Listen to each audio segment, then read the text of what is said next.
Alors, bienvenue à tous les utilisateurs et utilisatrices du cours en ligne de sciences et technologies de troisième secondaire du Collège Sainte-Anne.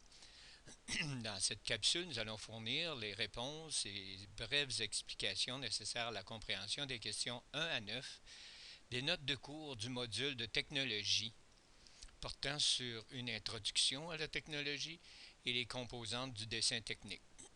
Commençons par quelques définitions. Celle de la technologie, qui est un processus permettant de concevoir, fabriquer, entretenir et utiliser des objets et des systèmes répondant à nos besoins.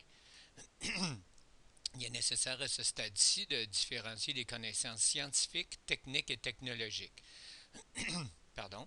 Alors, les connaissances de type scientifique, c'est des connaissances théoriques acquises par l'observation et l'expérimentation. Les exemples, on connaît les trois sciences pures qu'on appelle traditionnellement la physique, la chimie et la biologie.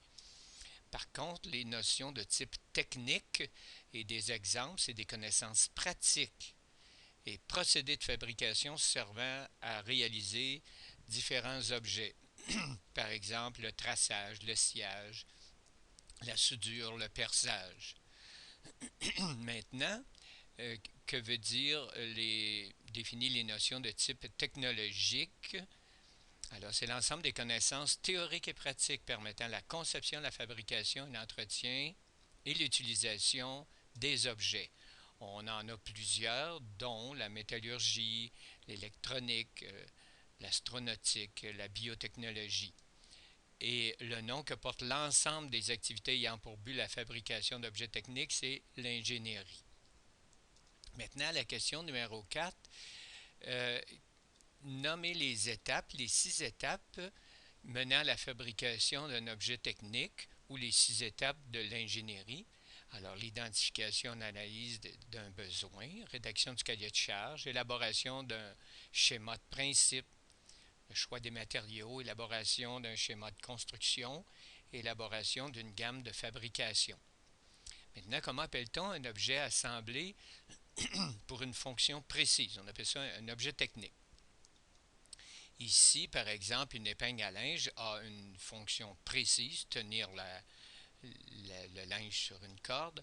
Alors, par contre, lorsque c'est plus complexe, nous appelons l'ensemble des pièces des mécaniques d'appareil ou d'une machine assemblée pour une fonction précise. Lorsque c'est plus complexe, on appelle ça un système technologique ou objet technique complexe.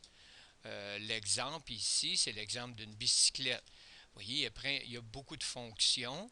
Ici, on en illustre 5, dont la liaison, le support, l'étanchéité, la lubrification de la chaîne et le guidage.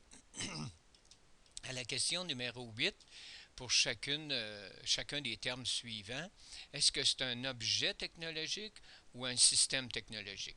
Un automobile, on peut comprendre que c'est un système parce qu'il y a beaucoup de fonctions qui sont jouées et ça sert aussi à différentes fonctions. Se déplacer, déplacer des objets aussi. Un stylo, c'est un objet. Une raquette de tennis, c'est un objet. Une planche à roulettes, c'est un système puisqu'il y a de différentes fonctions faites par la planche à roulettes. Le microscope aussi, c'est un système. Une laveuse à linge, c'est un système. Un CD sert à tenir les données, donc une fonction, c'est un objet. Et un cellulaire, c'est un système. Maintenant, les composantes du dessin technique. Alors, il y a deux types de dessin technique utilisés en technologie, le dessin de fabrication et le schéma de fabrication. Toutes les mesures sont en millimètres, toujours. Alors ici, voici notre épingle à linge.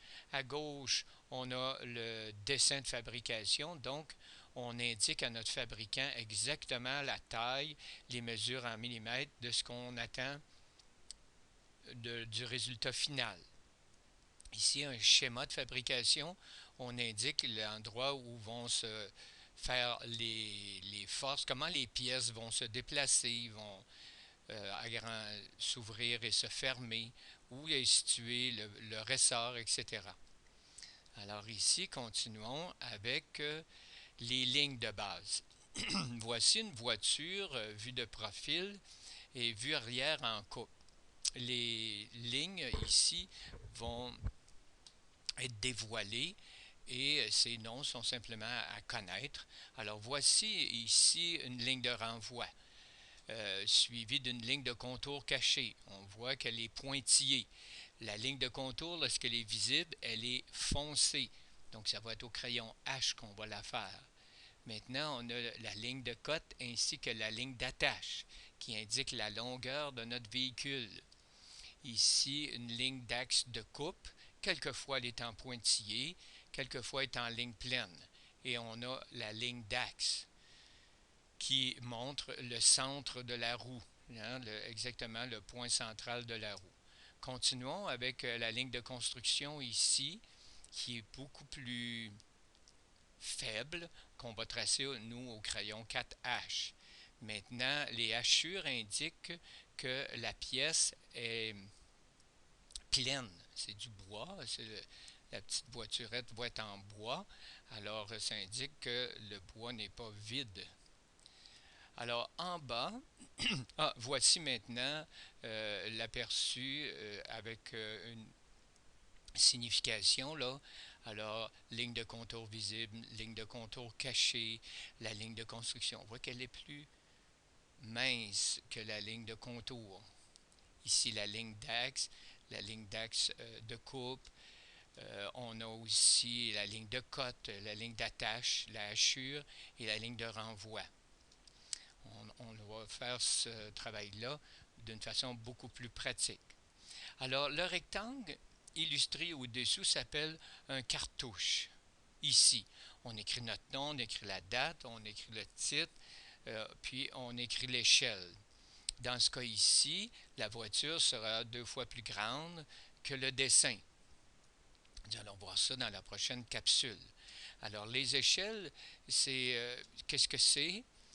Ça permet de dessiner un objet trop grand ou trop petit sur une feuille de papier.